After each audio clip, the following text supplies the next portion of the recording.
Ben, boas tardes a todos e a todas. Vamos dar comezo a esta sesión extraordinaria do Pleno da Corporación deste mércores 11 de outubro de 2023. Unha sesión composta únicamente por dous puntos. Por un lado, a aprobación da conta xeral de 2022 e, por outro lado, a aprobación inicial da ordenanza reguladora da prestación patrimonial de carácter público non tributario polo uso e desfrute da piscina municipal e instalacións anexas. Pasamos, entón, co primeiro punto, e con esa aprobación se procede da conta xeral de 2022. Ten a palabra o conselleiro de Facenda.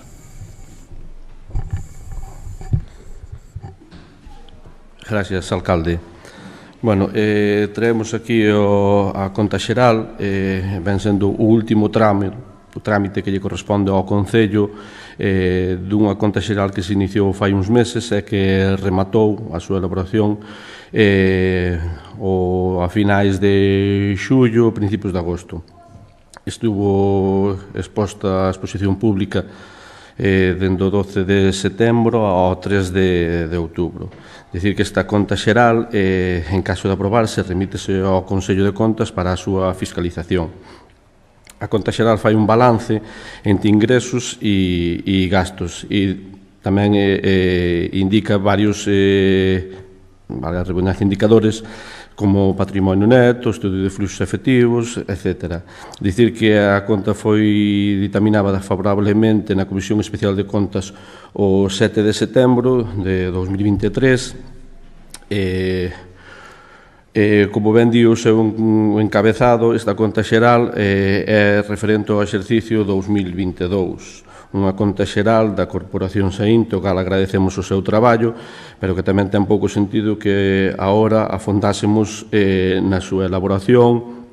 Por lo tanto, que esta corporación, sobre todo este goberno, pouco influeu nos orzamentos e moi pouca influencia tuvo no resultado deste materializar eses orzamentos. Os informes están todos foron remitidos aos diferentes grupos, o cal poden botarlle un vistazo en caso de que non fixesen. E non quero rematar esta intervención sin agradecerlle ao Departamento de Intervención, Tesourería e Secretaría polo seu enorme traballo que están facendo, sobre todo na parte que me toca a min como concelleiro, que sempre están cunha disposición clara para atenderme con moita amabilidade todo tipo de aclaracións e a paciencia que teñen comigo. Sin máis, moitas gracias. Abrimos turno de intervencións. Ten a palabra a voceira do BNG. Gracias. Boa tarde a todos e a todas. A conta xeral que se presenta hoxe corresponde ao ano 2022 e reflicte a consecuencia da xestión política e económica do Grupo Municipal do BNG. Para avaliar e valorar esta xestión económica realizada, non podemos senón acudir á documentación de diagnose e avaliación da xestión económica realizada.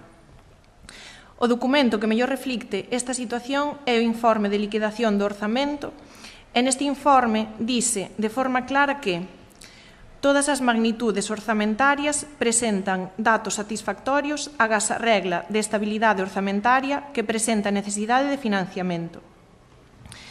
Debemos admitir, dende o Grupo Municipal do BNG, que esta xestión pudo ser mellor, máis disciplinada e máis eficaz, como di o propio informe de diagnose. Non obstante, tamén é xusto recoñecer que coas súas dificultades a xestión económica correspondente ao ano 2022 corresponde unha avaliación xeral positiva e satisfactoria. O propio informe aporta propostas e medidas de mellora da xestión económica, que o noso grupo, por suposto, avala e asume. En primeiro lugar, propón mellorar a disciplina orzamentaria, é dicir, axustar a execución do gasto á capacidade de ingreso con previsión de aforro neto, que poda adicarse a gasto non estructural, non ordinario.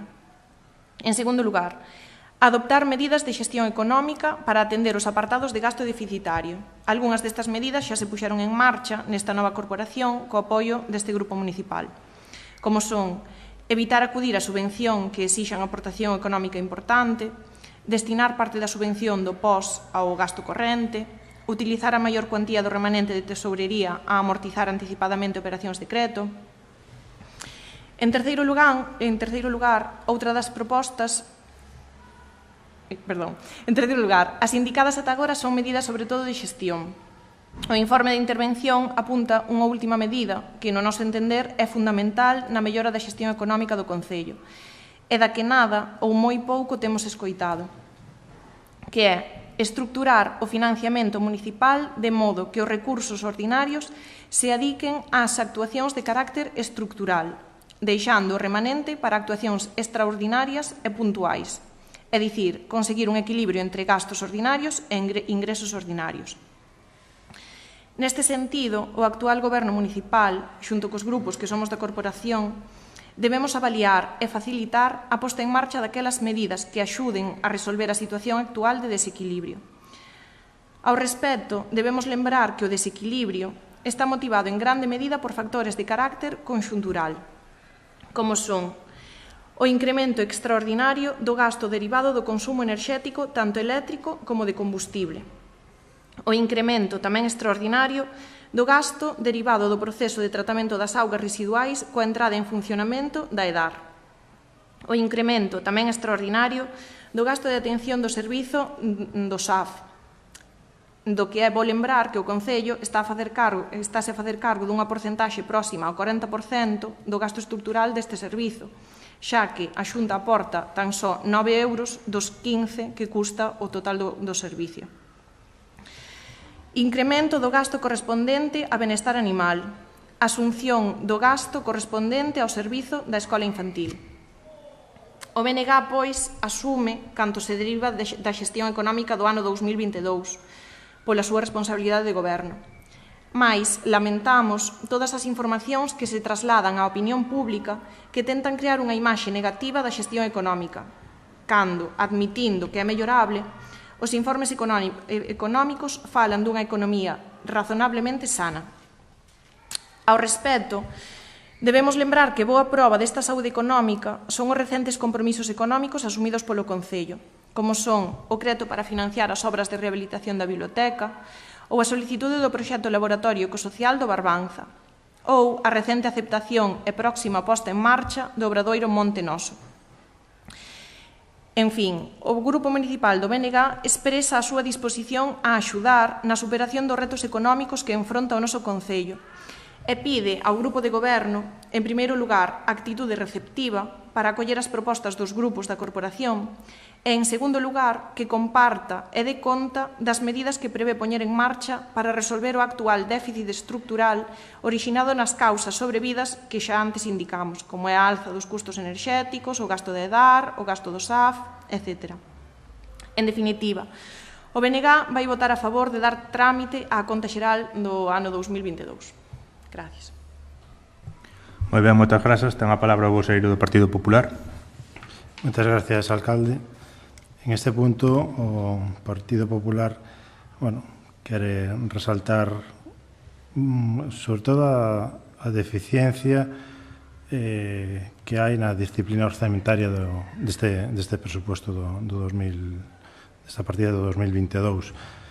É mellorable a xestión dos fondos recabados e a mostra delo é o exceso de remanente que se aproveitou para en exercicios posteriores ir sufragando gastos. Eso quere dicir que as partidas económicas non estaban ben distribuídas, non había un presuposto real e acorde cas necesidades do Concello. Este é un dos puntos que se debe tratar nesta legislatura, facer un presuposto real, dotado de fondos e que incida nas demandas e nas urxencias que ten o Concello.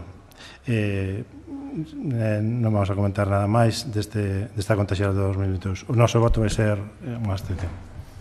Ben, moitas grazas. Ten a palabra o voceiro do Partido Socialista. Gracias, alcalde. Boas tardes a todos e a todas. O noso voto vai ser a favor, simplemente. Moi ben, moitas grazas. Ten a palabra a voceira de Rianxo en Común. Boas tardes a todos e a todas. Gracias, señor alcalde.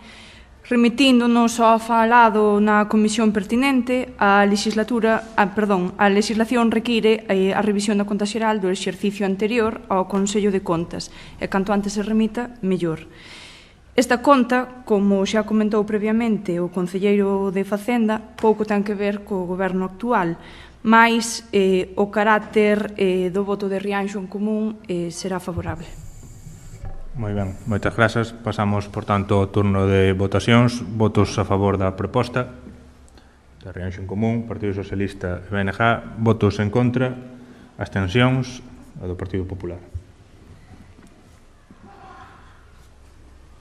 Pasamos entón ao segundo punto da orde do día, que é a aprobación inicial da ordenanza reguladora da prestación patrimonial de carácter público non tributario polo uso e desfrute da piscina municipal e instalacións anexas. Ten de nova palabra o conselleiro de Facenda para explicar a proposta.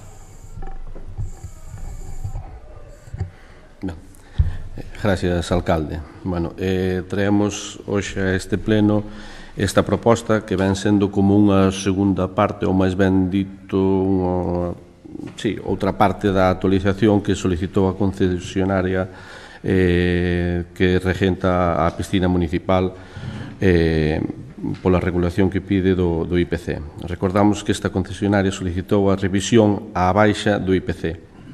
Fai poucos días trouxamos aquí a pleno que unha parte, concretamente o 50%, o asumise o Concello, o cal foi aprobado por esta corporación, e o outro 50% asume os propios usuarios nas súas taxas.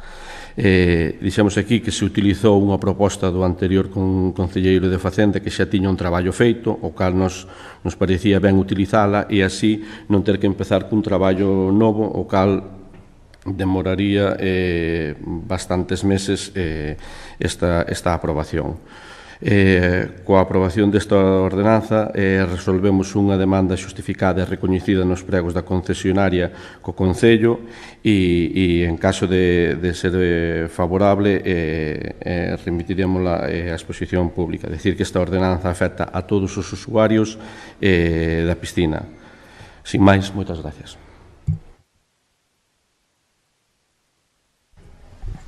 Abrimos o turno de intervencións, entón. Ten a palabra a voceira do BNG. Gracias. Dende o Grupo Municipal do BNG entendemos que esta é unha proposta necesaria porque, como dixo o conselleiro de Facenda, dá cumprimento á proposta que xa se aprobou no anterior pleno sobre o establecemento dunha subvención ao prezo das tarifas da concesión da piscina climatizada e as demais instalacións anexas do Concello. Polo tanto, imos apoiar esta proposta. Pero queremos salientar os apuntes que realizan tanto a interventora como a tesoureira, como xa salientamos na comisión. En primeiro lugar, pedimos que se exixa un estudo técnico-económico dos ingresos e gastos do servizo á piscina municipal, xa que, como apunta a interventora, axudaría á toma de decisións e, ademais, contribúe á transparencia. En segundo lugar, Intervención advirte contra a posibilidade de que a piscina concerte directamente coas entidades e poida modificar libremente o importe da prestación. Polo tanto, seguindo as recomendacións e atendendo ás observacións da funcionaria, consideramos que é preciso que, cando menos, se estude a revisión do convenio acordado coa piscina municipal. E, sen máis, imos apoiar esta proposta. Moi ben, moitas grazas. Ten a palabra o voceiro do Partido Popular. Moitas gracias. Tal e como xa se informou na comisión informativa deste menester, pois vamos a incidir no que digan os informes dos traballadores municipais. O convenio non se axusta a dereito, esa é unha observación que marcan no seu informe, e pois tamén a necesidade dun estudio técnico-económico nos acordos de establecemento de tasas. É un informe de intervención que reflexa ese apunte, esa falta. A parte destas incidencias, nós non estamos de acordo no que se sufrague con máis cartos públicos do Concello de Rianxo esa subida de tasas. O Concello de Rianxo abona anualmente a piscina, creo recordar, sobre 86.000 euros máis ou menos anuais, xa que ten déficit. Está avalando eses cartos. Ahora, a maiores, pídesenos que abonemos sobre 15.000 euros sacados do suplemento de crédito para pagar este incremento de tasa. Eu penso que eses cartos, eses 15.000 euros, podían haber xestionado mellor. Eu creo que a subida de tasas está regulada polo incremento do IPC, pero creo que a un usuario, a un abonado da piscina que paga, non sei, 37 euros, pois ben pode pagar ese euriño máis que lle vai a abonar o Concello de Rianxo. Con eses 15.000 euros que se pide, que se saca do suplemento de crédito, pois, podíanse invertir ou en plans específicos, concretos, de fomento da natación nas crianzas, en axudar a persoas que realmente o necesiten por temas médicos, pois uso da piscina, plans concretos de actuación, ou o Plan Madruga, que este ano quedouse sin partida presupuestaria, pois dotala con fondos para eso. Penso que a misión deste Concello non é sufragar o coste da entrada a un servicio que é voluntario. O Concello ten que xestionar os recursos que ten e aportar estes 15.000 euros para pagar unha actividade parte dun incremento de tasas da xente, non considero apropiado e acertado. O noso voto vai ser en contra. Moitas gracias. Moi ben, moitas grazas. Ten a palabra o voceiro do Partido Socialista. Gracias, alcalde. O noso voto vai ser a favor. Moi ben, moitas grazas. Ten a palabra a voceira de Rianxo en Común. Gracias, alcalde. Tal e como se tratou no pleno anterior, o contrato en vigor coa piscina obriga a equiparar as tarifas ao IPC. Rianxo en Común, para axilizar este trámite, fixo súa a proposta do anterior concelleiro de Facenda, polo que os concelleiros e concelleiras de Rianxo en Común votaremos a favor da proposta. Moi ben, moitas grazas. Pasamos, por tanto, ás votacións. Votos en contra da proposta, Partido Popular. Abstencións. Votos a favor da proposta, BNG, Partido Socialista e Rianxo en Común. Queda, por tanto, aprobada a proposta. E con isto damos por rematada a sesión extraordinaria do Pleno.